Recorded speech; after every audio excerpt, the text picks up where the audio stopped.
여야 의원들의 뜨거운 정치 토론 여의도 펀치 시간입니다. 더불어민주당의 조승래 의원, 국민의힘 성일종 의원 모셨습니다. 안녕하세요. 예, 안녕하세요. 네, 안녕하십니까. 네, 여의도 펀치 오늘의 첫 번째 주제어부터 보고 오겠습니다.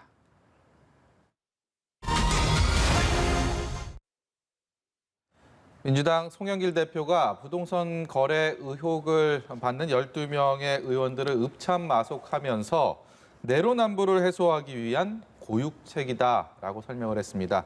이 부동산 내로남불 논란은 여야가 따로 없는 민감한 이슈입니다. 그렇기 때문에 국민의힘에서는 혹시 그 불똥이 튈까 또 무척 또 조심스러운 모습도 보이고 있는 것 같습니다. 여의도 펀치 이 얘기로 문을 열도록 하겠습니다. 민주당 권익위 발표 그저께 있었고요. 이제 이 명단 어제 나왔고요. 그리고 이게 여진이 계속 있는 것 같습니다. 개별 의원들은 적극적으로 또 해명하는 분들도 있는데 당 지도부의 방침은 바뀔 것 같지는 않는 상황입니다. 현재는 분위기는 좀 어떻습니까? 예, 그렇습니다. 권익위에 이제 민주당이 국회의원들에 대한 소속 국회의원들에 대한 전수조사를 3월 20일 날 의뢰를 했고 예. 대략 한 석 달 정도의 조사 끝에 이제 결과가 저희들한테 통보가 왔고 그 처리를 어떻게 할 것인가를 놓고서 지도부가 상당히 깊은 이제 고민을 했고 그 결과 물론 이제 개별 의원들은 여러 가지 소명할 거리들도 있고 예. 그걸 통해서 문제가 없는 것으로 입증할 자신이 있는 의원들이 있겠습니다만 그러나 권익위가 의혹이 있어서 이제 수사 의뢰를 했던 사항에 대해서는 명확하게 조금 소명을 했으면 좋겠다. 그러나 그것을 여당 국회의원이라는 신분을 가지고 하는 것보다는 무소속 의원으로서 출당된 상태에서 소명을 하고 소명 결과 문제가 없으면 복귀하는 것이 어떻겠냐 이렇게 이제 권고를 하게 된 것이고요. 예. 물론 지금 한 12명의 의원들 중에서 한 절반 정도 의원들은 이미 다 그 수용 의사를 밝혔고 나머지 의원들도 실제로는 지금 일단 본인의 좀 이렇게 그 억울한 심정 혹은 사실관계에 대해서 설명을 하는 차원의 그런 노력들은 있습니다만 제가 보기에는 대부분의 의원들이 다 그 결과를 좀 수용하지 않을까 싶은 생각이 들고요. 예. 그렇게 해서 탈당, 출당 조치가 진행된 이후에 신속한 수사기관의 판단을 사실 이게 사안이 복잡한 건 아니거든요. 특히 뭐 농지법 위반이나 이런 부분들은 뭐 사안이 복잡한 것이 아니라서 바로 사실관계가 확인될 것이라고 보고 있고 그렇게 되면 이제 그 절차에 따라 또 복당 절차를 밟게 될 것 같고 만약에 의혹이 사실로 확인된다면은 당연히 그거는 복당할 수가 없겠죠. 예. 이 점에서 이제 문제가 되는 건 뭐냐면 사실은 정치인에게서 정당은 어머니와 같은 존재입니다. 그런 의미에서 그 출당 혹은 탈당 조치를 한다는 것은 사실은 참 엄청나게 어려운 또 결단 행위이기도 합니다. 그런 예. 면에서 정치적인 큰 타격이 있을 것이라고 예상됩니다만 그러나 당에서는 충분하게 소명이 되고 의혹을 해소가 된다면 복당 조치하는데 그 어떤 불이익을 주지 않겠다라고 이미 공언한 바가 있기 때문에 이번에는 소속 의원들이 좀 수용해지는 그런 모습을 좀 보여줬으면 좋겠고 그래야 국민들이 민주당에 대해서 조금 그나마 거둬들였던 신뢰를 조금이라도 회복할 수 있는 그런 좀 길이 열리지 않을까 이런 생각을 해봅니다. 예. 아마 민주당 지도부가 굉장히 두려웠을 거예요. 내로남불이라고 하는 이 네 글자가 미국의 뉴욕타임스인가까지도 소개가 됐었거든요. 그래서 이 스스로 자기들이 그동안 외쳤던 공정과 정의에 대한 거 나라다운 나라를 만들겠다 그랬는데 민주당이 굉장히 위기의식을 느끼고 있죠. 왜 지금까지 말과 행동이 너무 틀린 행동을 해왔기 때문에 국민의 지지에 대해서 굉장히 두려웠을 겁니다. 그러니까 아마 이번에 12명의 이러한 그 의원들에 대해서 이런 탈당을 해라. 예. 이런 결론을 내린 것 같은데 제가 볼 때는 일정 부분 정부적 판단이 상당 부분 가미가 됐고 또 정부적 그 판단이 국민들한테 어필이 될 수 있을 거라고 생각을 합니다. 그러나 내용적으로 뜯어보면 여기에 보면 양이원영 의원이라든지 예. 윤미향 의원 같은 경우는 어땠나요? 윤미향 의원 같은 경우는 이야기할 수가 없는 사람입니다. 이 사람은. 지금까지 있었던 위안부 할머니들을 끌고 다니면서 지금 이러한 그 차명에 의해서 집을 사고 여러 가지 그 문제가 있었잖아요. 이런 부분들에 대해서 아예 그냥 제명을 한다든지 이런 형태가 있었어야지요. 출당 권고를 한 것 같아요. 그거는 이제 비례 의원을 유지하기 위해서 했는데 이런 쇼를 하고 있지만 과연 진정성에 대한 의문을 국민들이 갖고 있다. 저는 그런 판단을 하고 있습니다. 하루 사이에 이제 공이 바로 국민의힘으로 좀 넘어온 양상에서 감사원 조사를 받겠다라고 했던 국민의힘에서 하루 사이에 좀 입장이 조금 바뀐 것 같습니다. 유턴했다라는 얘기도 있는데 권익위의 조사도 수용하겠다 이런 분위기가 확정이 된 겁니까? 이건 뭐 권익위가 하고 싶어서 하는 게 아니라 저희가 의뢰를 하는 것이지요. 예. 그래서 그 감사원에 저희가 한 것은 조사 의뢰를 한 것이고요. 예. 직무에 대한 감찰을 해달라고 요청한 게 아닙니다. 그렇기 때문에 가장 독립성과 이 공정성을 담보한 데가 비교적 감사원이라고 하는 이 신뢰 있는 기관이어서 저희가 예. 그쪽으로 얘기를 했는데 아마 감사원법을 논하는 것 같아요. 그런데 조사에 대해서는 할 수 있다고 저희도 평가를 하고 있습니다. 그런데 감사원이 정말 부담이 느껴서 못하겠다고 하면 저희가 뭐 이 권익이라든가 또 아니면 그보다 더 신뢰한 기관이 있다고 한다면 그 어디든 우리는 하겠다. 그래서 결코 이러한 그 전수조사에 대해서는 피하지 않겠다는 말씀드립니다. 감사원이 부담을 느꼈다라고 말씀하셨는데 지금 현행법상 안 된다라고 저는 근데 들었는데요. 그 어떻습니까? 부분은 이 LH 사건이 터지고 나서 국회의원에 대한 전수조사 요구가 있었지 않습니까? 예. 그래서 이제 국민의힘도 그 의원들 서명을 다 받아둔 상태였고 민주당도 마찬가지로 그런 상태여서 그럼 어떻게 전수조사를 할 것인가를 이제 논의를 했습니다. 예. 그때 뭐 국회 차원의 특별한 그 조사기구를 만들 것이냐 아니면 국가기관에 의뢰할 것이냐 그럼 국가기관에 의뢰한다면 어디다 할 것이냐 그랬을 때 감사원도 검토했었고 권익위도 검토를 했던 겁니다. 근데 그때 감사원은 그 조사할 수 있는 그 법적 권한이 없다라고 사실 여야 간에 확인이 됐던 것이고 그 당시 그 주호영 그 원내대표도 그렇게 얘기를 했습니다. 감사원에 맡기는 것은 그건 맞지 않는 얘기다라고 말씀까지 하셨던 거거든요. 예. 그렇게 해서 이제 논의를 쭉 지지부진하게 진행되다가 그때 이제 국민의힘에서는 뭐라고 얘기했냐면 자 그러면은 여당이 먼저 해봐라 이렇게 이제 비아냥거리기까지 했었거든요. 그래서 실제로는 여당이 그럼 우리가 먼저 하겠다 해서 이제 권익위 이제 3월 20일 날 예. 조사를 하게 된 것이죠. 이 법의 해석적인 문제가 있죠. 주 대표께서 뭐 감사원에서 할 수가 없다라고 얘기는 안 하셨을 것 같아요. 그렇게 얘기를 하셨어요. 예.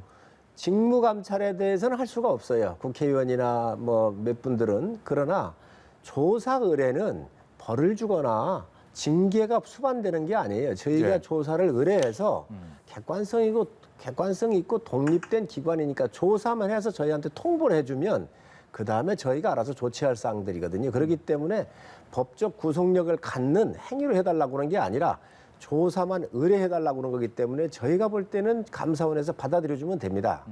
그런데 정당이어서 정치적 부담이 있어서 못하겠다고 한다면 저희가 그에 준하는 그런 조사에 대한 의뢰를 할 생각으로 있습니다.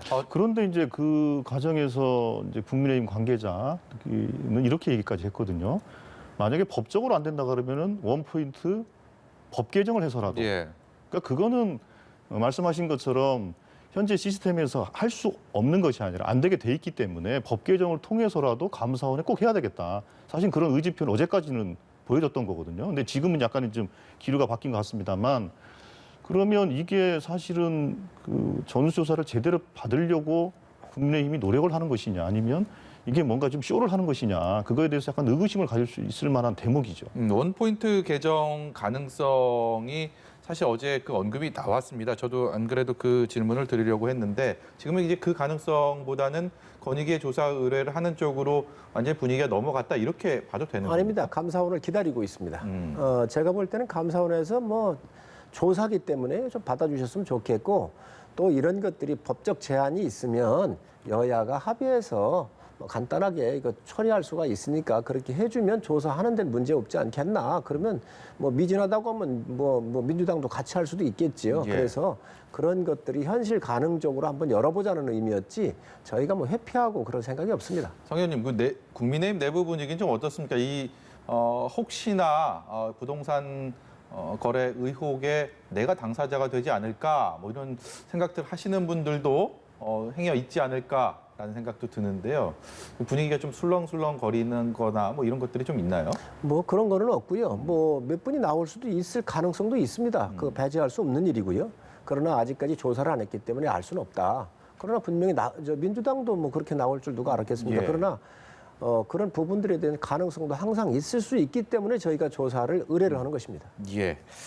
어쨌든 뭐 국민의힘 당대표가 내일 또 신임 당대표 선출이 되니까 이 지도부의 또 다른 큰 과제가 되겠네요. 이 문제가 어떤 식으로 과제라고 끝까지는 없겠지만 순리적으로 가면 된다고 생각을 합니다. 예. 근데 뭐 그것과 관련해서 국민의힘 대표 후보자들의 견해도 많이 갈리는 것 같더라고요. 예. 그래서 물론 선출된 대표의 이제 견해가 존중되겠지만 그런데 이거는 국회의원을 상대로 한 것이기 때문에 사실은 원내대표의 의중이 제일 중요해 보이고요. 그런 면에서 김기현 원내대표가 사실은 좀 갈팡질팡 하시는 것 같아서 좀 걱정은 됩니다. 민주당은 억울하다라고 계속해서 해명하고 소명하는 의원들도 꽤 계시던데 어느 정도는 또 일리가 있는 부분도 분명히 있는 것 같고요. 그럼에도 불구하고 일단은 당에서 출당이나 탈당하는 부분에 대해서는 변화가 확실히 없다 이렇게 봐도 됩니까? 예, 제가 알기로는 안타깝고 그런 상황이긴 합니다만 그리고 개별 의원 하나를 또 이렇게 소명을 좀 들어보면 충분히 납득이 되고 이해가 갈 만한 것들도 있긴 있습니다만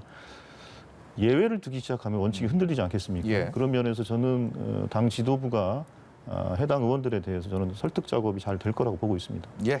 저희 당은 지위 고하를 막론하고 비밀 정보를 이용을 해서 취득하기 어려운 비밀 정보를 그 직이나 네. 근무했었던 곳으로부터 얻어가지고 부당이득을 취득을 했다고 한다면 그에 대한 것은 지위 고를 막론하고 엄격하게 저희는 잣대를 가지고 예. 처리할 것입니다. 예. 알겠습니다. 두 번째 주제로 넘어가 보도록 하겠습니다. 두 번째 키워드 보여주세요.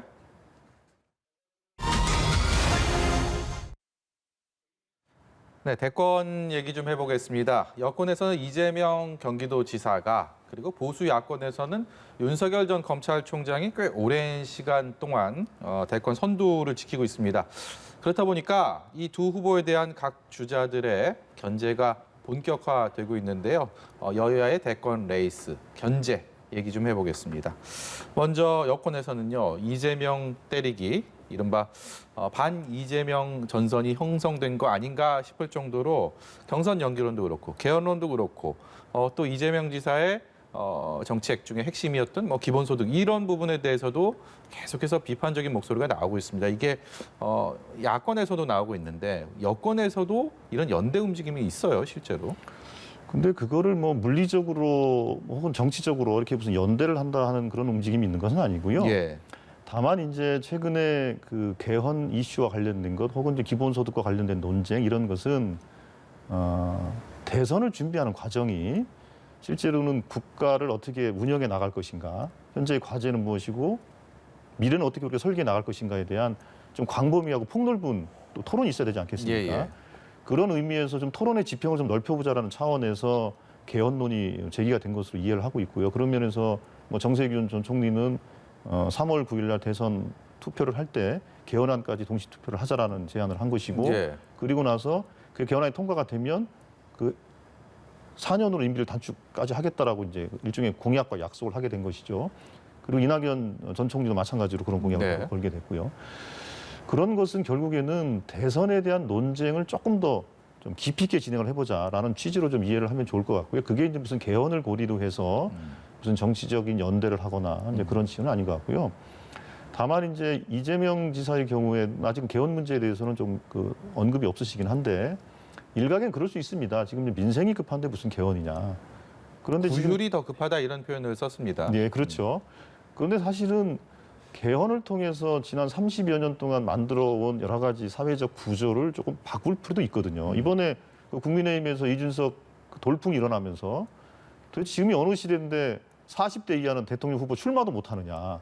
그런 문제가 당연히 지금 있지 않습니까? 네. 이런 것에 대한 좀 논쟁을 통해 정리가 좀 필요한 거거든요. 근데 그런 의미에서 이제는 개헌에 대해서도 더 이상 이제 모른 척할 것이 아니고 결단을 해야 되는데 그동안 계속 국회에서 논의도 수차례 있어 왔고 또 어느 정도 합의 가능한 수준에서 저는 충분히 가능하다고 보고 있기 때문에 그건 좀 서로 좀 결단을 할 필요가 있겠다 이렇게 생각합니다. 예. 반면에 보수 야권에서는 윤석열 전 총장이 검찰총장직을 내려놓은 뒤에 어제 처음으로 공개 행보가 있었습니다. 그랬기 때문에 어떤 메시지를 던질지 굉장히 관심을 많이 끌었고요. 또 국민의힘 내부의 대권 주자들도 윤석열 전 총장 빨리 들어와라. 빨리 와서 같이 경쟁하자 이런 분위기가 많이 있는 것 같아요. 일련의 이 상황들은 어떻게 보셨습니까? 정치인의 집은 정당이지요. 집이 좋은 집에 들어와야 생각도 하고 계획도 짜고 실행도 할 거 아니겠습니까? 식사도 하고. 그래서 정치인한테는 굉장히 정당이 중요하지요. 저희 당도 뭐 외부에 계신 좋은 후보들이 최재형 감사원장이나 윤석열 총장, 김동연 부총리, DJ의 적자인 그 장성민 전 의원 같은 경우 다 네. 오시라 이렇게 얘기를 하고 있는데 예. 그분 중에 한 분이 이제 윤석열 총장이시잖아요. 그렇기 때문에 저희는 뭐 들어오셨으면 좋겠다는 말씀 드리고 또 그런 기회가 항상 열려 있는 게 또 정당입니다. 그래서 이런 좋은 주자들이 들어오시기를 기대하고요. 어제 이렇게 봐보니까 이제 정치적인 행보는 이미 시작했다고 저는 알고 있습니다. 예. 어제 참석한 것도 정치적인 그런 스텝이고 또 어제 거기에 가서도 국민 여러분의 기대와 염려에 대해서 다 경청을 하고 있다 이 이야기거든요.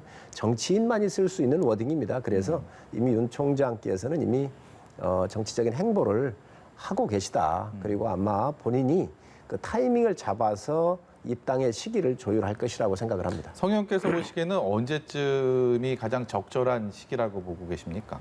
아무래도 이제 전당대회가 내일이니까는요. 좀 들어와가지고 아무래도 한 열흘 상간 정도에는 새로운 당대표의 스포트라이트를 받지 않겠습니까? 예. 그러면 한 7월에서 8월 정도가 되지 않겠나. 7월에서 8월이요? 또 그 시점은 본인들이 아마 저는 선택을 할 거로 보여집니다. 일각에서는 윤 전 총장에 대해서 좀 간보기 정치를 한다. 어제 뭐 공개 행보는 했지만 그 전에도 일련의 행보들이 이후에 밝혀지거나 어떤 그 의도성의 그 메시지가 무엇인지에 대해서 여러 가지 궁금증을 항상 남겼기 때문에 그런 비판적인 시선도 분명히 있는 것 같은데요. 민주당 쪽에서는 윤 전 총장 그래도 신경 안 쓸 수가 없는 상황 아닙니까? 그럼요. 이미 이제 윤석열 전 총장은 뭐 이미 이제 대선 한복판에 들어와 있죠. 본인이 이제 정당을 선택은 안 했습니다만, 그리고 본인이 뭐 출마 선언도 하진 않았습니다만, 뭐 한복판에 들어와 있는 건 사실이죠.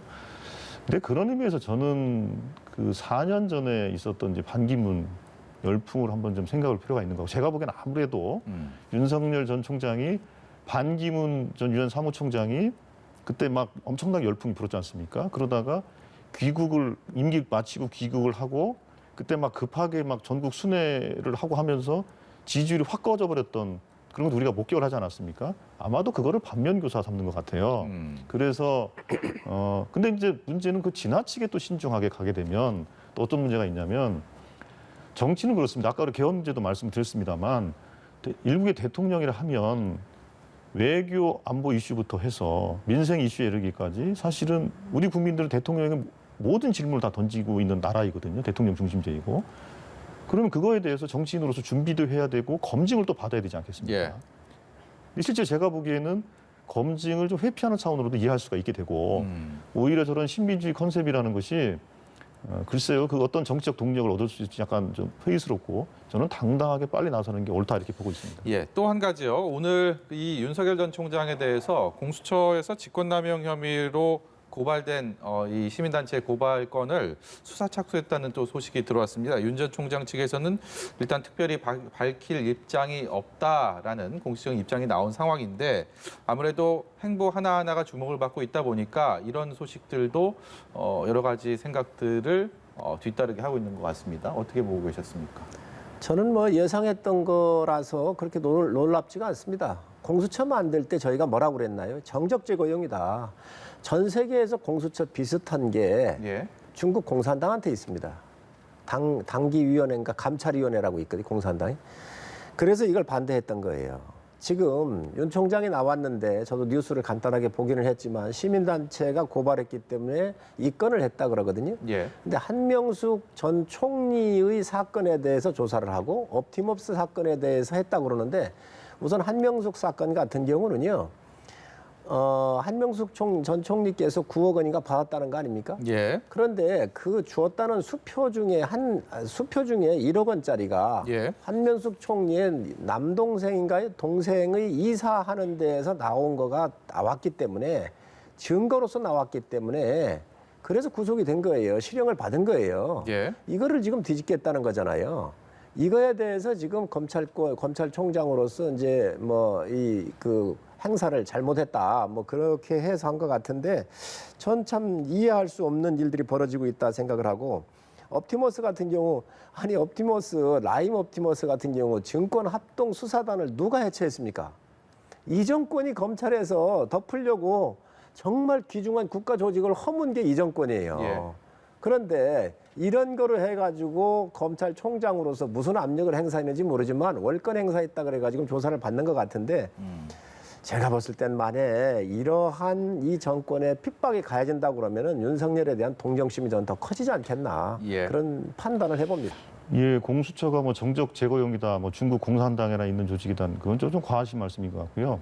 그 이제 공수처의 1호 수사가 조희연 교육감 아니었습니까? 그리고 2호, 3호가 아마 이제 그 이성윤 전 중앙지검장 그리고 뭐 이규현 검사 등 뭐 이렇게 이제 김학의 출금 금지와 관련된 분들을 수사하는 것으로 아마 2호, 3호까지 돼 있는 것 같아요. 예.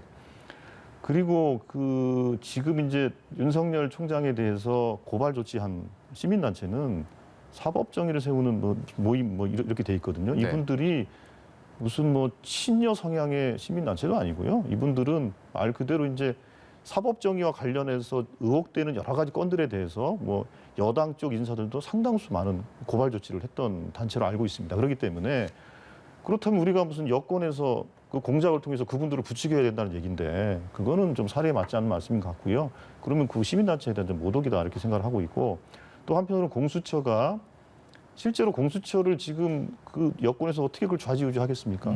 그건 할 수가 없는 일이고요. 공수처가 자기들의 그 일종의 수사 매뉴얼이나 이런 걸 가지고 진행하고 있다 보고 있고요.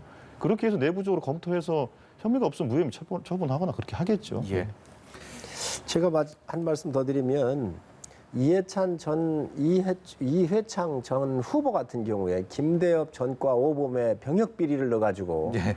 지금 여당 의원이 그 당시에 문제가 있었던가 그래가지고 실형까지 살았거든요.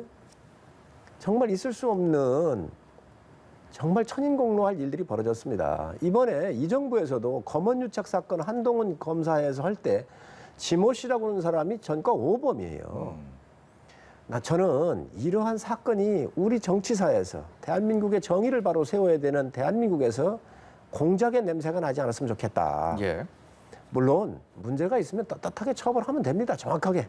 그렇지 않고 이게 대권 주자로서 나오니까 그런 분들을 흠집내거나 제어하기 위해서 공작이 벌어지고 있다고 한다면 절대로 국민들께서 용서를 안 할 것이라는 말씀드립니다. 근데 예. 그 말씀은 상당히 그 좀 과한 말씀입니다. 공작의 냄새라는 것은 예. 그 고발한 시민단체가 어떻게 의견을 낼지 모르겠습니다만 그건 상당히 좀 무리한 말씀인 것 네. 같습니다. 예, 두 분의 뜨거운 토론 여기까지 들어야 될 것 같습니다. 여의도 펀치 오늘 이 시간은 여기서 접도록 하겠습니다. 지금까지 민주당의 조승래 의원, 국민의힘 성일종 의원이었습니다.